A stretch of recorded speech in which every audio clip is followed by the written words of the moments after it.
வணக்கம். வாழ்க வளமுடன். விரதங்கிற தலைப்பில் நம்ம தொடர்ந்து சில பதிவுகளை பார்த்துட்ருக்குறோம். அதில் அமாசோமவார விரதம் இன்னொரு விரதம் இருக்குது. அந்த விரதத்தை பற்றி இப்போ தெரிஞ்சுக்கலாம். இந்த சோமவார விரதம்ங்கிறது எந்த ஒரு மாதத்திலாவது அமாவாசைங்கிறது திங்கக்கிழமையில் வந்ததுன்னா அன்று மேற்கொள்ளப்படும் விரதத்துக்கு பெயர் அமாசோமவார விரதம். இந்த அமாசோமவார விரதத்தை அஸ்வத்த நாராயண பூஜை என்றும் கூறுவார்கள்.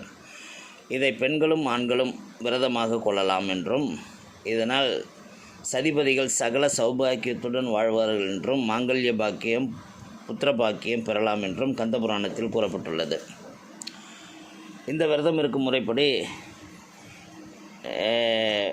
அந்த திங்கட்கிழமை அமாவாசை வந்ததுன்னா இந்த விரதத்தை மேற்கொள்ளலாம். அமாவாசைக்காக படையெல்லாம் போடுறவங்க அதெல்லாம் மதியம் செய்துவிட்டு மாலை இந்த சோமவார விரதத்தை கடைபிடிக்கலாம்னு சொல்லி குறிப்பு கொடுக்குறாங்க. வாழ்க வளமுடன்.